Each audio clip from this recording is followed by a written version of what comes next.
दोस्तों स्वागत है आप सभी का हमारी क्लासेस में। तो आज हम लोग अपने गद्य खंड का पाठ 11 देखने वाले हैं। कल हमने इसके 3 क्वेश्चन किए थे, तो आज हम उसके आगे के क्वेश्चन करेंगे।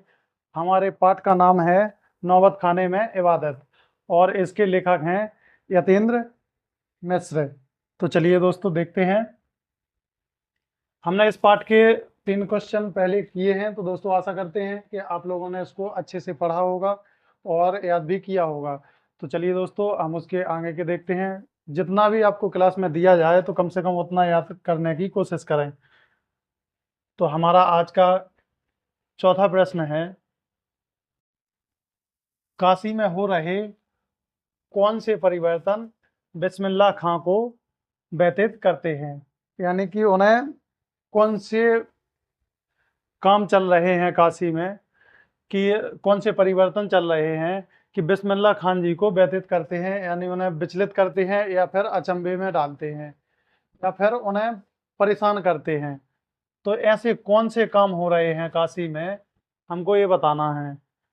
तो दोस्तों देखते हैं आंसर। काशी में हो रहे परिवर्तन बिस्मिल्लाह खां को व्यतीत करते वो कर रहे थे।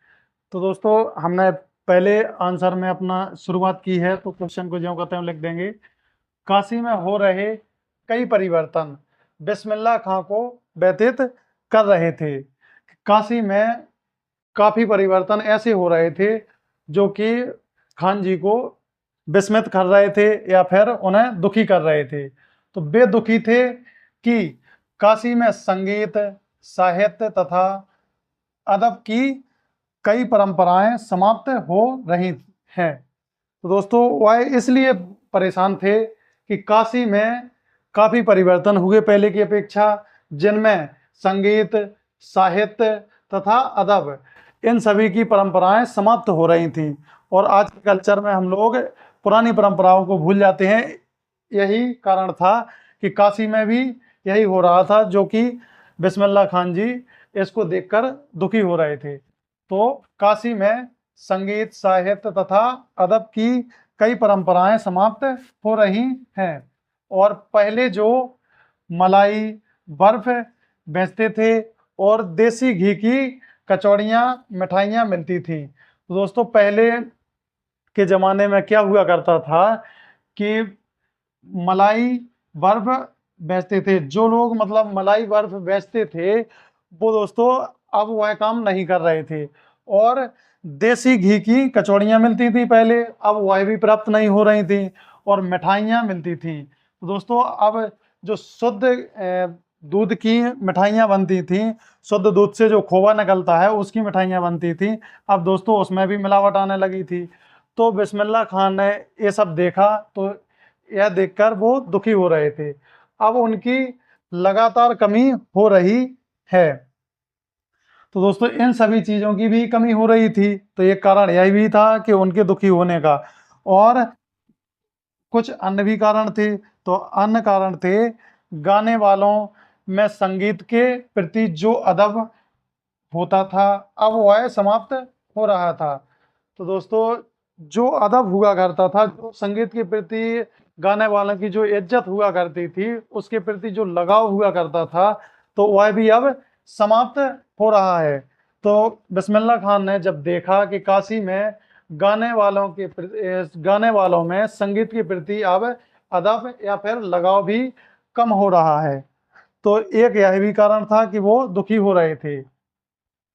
और हिंदू हिंदू मुस्लिम भाईचारे में कमी आ रही थी। पहले हिंदू मुस्लिम एक भाईचारे की तरह रहते थे, एक दूसरे को अपना भाई मानते थे, सहपाठी मानते थे और सह मित्र भी मानते थे। तो दोस्तों उसमें भी कमी आ रही थी। और जो संगीत सीखने आते हैं उनमें धैर्य नहीं है। तो अब जो लोग संगीत सीखने के लिए आते थे तो उनमें बिल्कुल भी धैर्य नहीं था। पहले के लोगों में धैर्य रहता था। तो एक कमी यह भी उन्होंने देखी, वे रियाज नहीं करते हैं।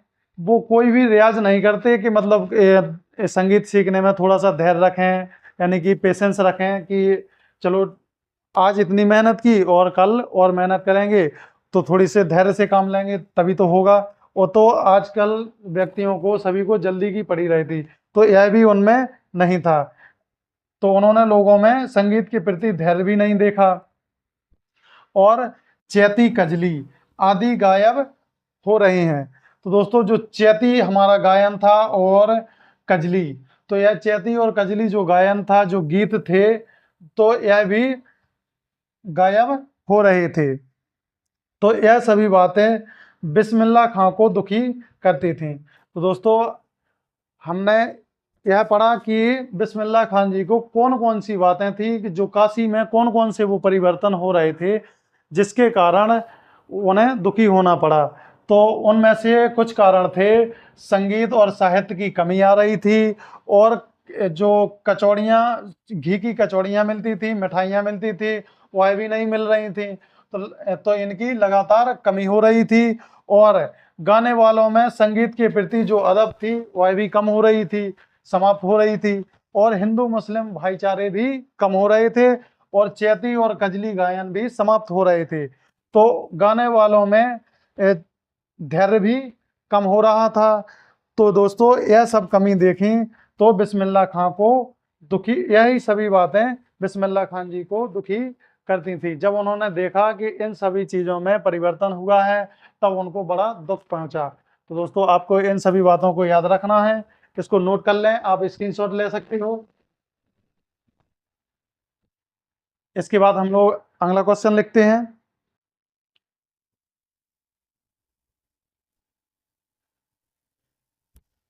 तो चलिए दोस्तों हमारा प्रश्न नंबर 5वां देखते हैं।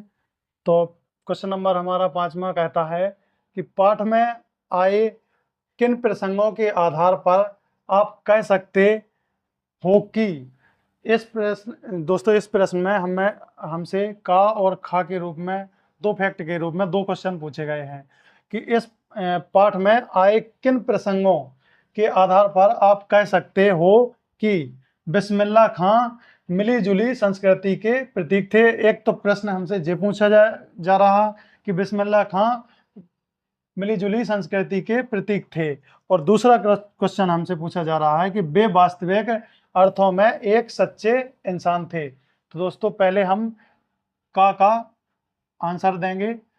तो हमारा आंसर लिखा है हमने, तो उत्तर में प्रश्न नंबर का आंसर लिखेंगे। दोस्तों हमसे का में पूछा गया कि बिस्मिल्लाह खां मिली जुली संस्कृति के प्रतीक थे, तो पाठ के किस कौन से प्रसंग के आधार पर हम यह कह सकते। तो पाठ का हम एक प्रसंग आता है तो उसको लिखेंगे हम कि बिस्मिल्लाह खां बालाजी मंदिर में प्रातः काल आरती की मंगला ध्वनि बजाते थे। तो दोस्तों काशी में जो बालाजी मंदिर में प्रातः काल जो आरती होती थी उसमें बिस्मिल्लाह खां मंगला ध्वनि बजाते थे, जो कि एक हिंदू मंदिर था, और वे गंगा मैया तथा विश्वनाथ जी के प्रति पूरी आस्था रखते थे। जो काशी में विश्वनाथ जी का मंदिर है भगवान शिव का, उनके प्रति, और जो गंगा जी हैं तो उनके प्रति यह पूरी आस्था रखते थे। तो बिस्मिल्लाह खां जी बालाजी मंदिर में प्रातःकाल आरती की मंगला ध्वनि बजाते थे और गंगा मैया तथा विश्वनाथ जी के प्रति पूरी आस्था रखते थे, और सच्चे मुसलमान की तरह पांचों वक्त नमाज भी अदा करते थे। तो दोस्तों एक सच्चे मुसलमान की तरह यह पांचों वक्त नमाज भी पढ़ते थे, अदा करते थे। एक सच्चा मुसलमान वही होता है जो दिन में 5 वक्त नमाज पढ़ता है। तो दोस्तों एक सच्चे मुसलमान की तरह बिस्मिल्लाह खान जी नमाज भी पढ़ते थे 5 बार, और साथ ही बालाजी मंदिर में प्रातःकाल आरती में मंगला ध्वनि भी बजाते थे, और गंगा मैया तथा विश्वनाथ जी के प्रति पूरी आस्था भी रखते थे, और वे हिंदू मुस्लिम की मिली जुली संस्कृति के प्रति, दोस्तों वे हिंदू और मुस्लिम की मिली जुली संस्कृति के प्रतीक थे। क्योंकि एक मुस्लिम सच्चा वही होता जो 5 बार नमाज पढ़ता, तो वो 5 बार नमाज भी पढ़ते थे, और हिंदू मंदिरों में वो आरती में मंगला ध्वनि भी बजाते थे, और विश्वनाथ जी के प्रति उनकी पूरी आस्था भी थी। जो कि एक हिंदू धर्म के प्रति भी उनकी आस्था थी और मुस्लिम धर्म के प्रति भी उनकी आस्था थी। तो यही प्रसंग है कि वे दोनों समाज के भाईचारे पर बल देते थे। तो दोस्तों वह हिंदू और मुसलमान दोनों समाज के भाईचारे पर बल देते थे कि हिंदू और मुसलमान कोई अलग अलग नहीं है, हम लोग एक ही खुदा या ईश्वर की संतान हैं। तो हम लोग इस दुनिया में आए हैं तो दोनों एक भाई हैं या मित्र हैं। तो इस पर वो बल देते थे और हिंदू को और मुसलमान को वो अपना मानते थे। तो दोस्तों यह प्रसंग उनको यह साबित करता कि वो बिस्मिल्लाह खां मिली जुली संस्कृति के प्रतीक थे, क्योंकि वह हिंदू धर्म को भी मानते थे, उनका भी सम्मान करते थे और अपने मुस्लिम धर्म में के प्रति जो नमाज अदा की जाती उसका भी पालन करते थे। तो यह उनके प्रति, दोनों के प्रति व्यवहार उनका ऐसा था। तो हम लोग कह सकते हैं कि वह मिली जुली संस्कृति के प्रतीक थे। तो दोस्तों हमको इसके बाद अपना अगला क्वेश्चन देखना है। तो अगला क्वेश्चन हमारा कह रहा है कि वे वास्तविक अर्थों में एक सच्चे इंसान थे। तो इसका आंसर हमको लिखना है, तो चलिए लिख लेते हैं।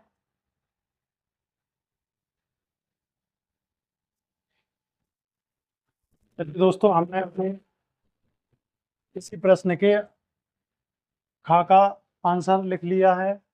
तो इसमें पूछा गया था कि पाठ में आए किन प्रसंगों के आधार पर वे वास्तविक अर्थों में एक सच्चे इंसान थे। तो हमें बताना है कि बिस्मिल्लाह खां किन ऐसे कौन से प्रसंग हैं इस पाठ में, ऐसी वो कौन सी बात है कि जिसके आधार पर वास्तविक अर्थों में वो एक सच्चे इंसान साबित होते हैं, या फिर हमें पता लगता है कि वो एक सच्चे इंसान थे। तो हम लोग इसी का आंसर इसी में लिखेंगे। दोस्तों बिस्मिल्लाह खां में मानव के सभी गुण विद्यमान थे।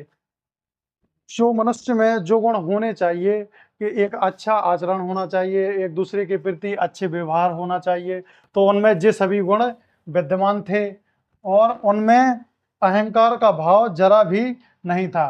दोस्तों वो बिल्कुल ही अहंकारी नहीं थे, एक सहज स्वभाव के व्यक्ति थे। तो उनमें अहंकार का भाव जरा भी नहीं था और सहजता, सरलता तथा स्वाभाविकता। दोस्तों वो एक सरल, सहज और स्वभाव से एक अच्छे व्यक्ति थे, एक सरल स्वभाव के व्यक्ति थे, इनके चरित्र के गुरु थे। तो दोस्तों सहजता, सरलता और स्वाभाविकता इनके चरित्र के गुरु थे, यानी कि इनमें कूट कूट कर भरी थी।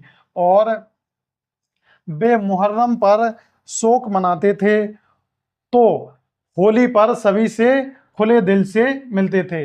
दोस्तों वह अपने धर्म में, मुस्लिम धर्म में मुहर्रम का जो त्यौहार होता है उसमें शोक मनाया जाता है, तो उसमें वो शोक भी मनाते थे। और हिंदू धर्म के अनुसार जो होली का पर्व आता, त्यौहार आता, तो उसमें खुले दिल से वो सबसे मिलते थे। तो दोनों को मनाते थे और छल कपट अथवा बनावटीपन उनमें, उनके चरित्र में ना था। तो दोस्तों उनमें एक गुण था कि ना तो उनके अंदर कोई छल कपट था, ना वह बनावटी स्वभाव रखते थे कि आपको सामने से तो मैं अपना मित्र माने और अंदर से पता चला कि दुश्मन मानते हो। तो ऐसा कोई स्वभाव उनका नहीं था। उनमें छल कपट और बनावटीपन तो बिल्कुल था ही नहीं और उनके चरित्र में न था। वो एक निस्वार्थ व्यक्ति थे। तो दोस्तों बिस्मिल्लाह खान जी एक निस्वार्थ व्यक्ति थे, उनमें सहजता, सरलता और स्वाभाविकता इनके चरित्र के गुरु थे। वे मुहर्रम पर दुख व्यतीत करते थे या फिर दुख प्रकट करते थे, शोक प्रकट करते थे और होली पर सभी से खुले दिल से मिलते थे। और उनमें बनावटीपन तो बिल्कुल भी नहीं था और ना वो किसी के साथ छल कपट करते थे। तो दोस्तों हमारा यह आंसर था, तो आप लोग इसको भी नोट कर लें। तो इसके बाद दोस्तों हम लोग अगले पाठ को करेंगे, इस पाठ को यहीं पर समाप्त करते हैं। तो इसके बाद हम लोग गद्य खंड का पाठ 11 देखें, 11 के बाद गद्य खंड का दोस्तों पाठ 12 देखेंगे। तो कल हम लोग इसका पाठ 12 को अच्छे से पढ़ेंगे, फिर उसका सारांश लिखेंगे।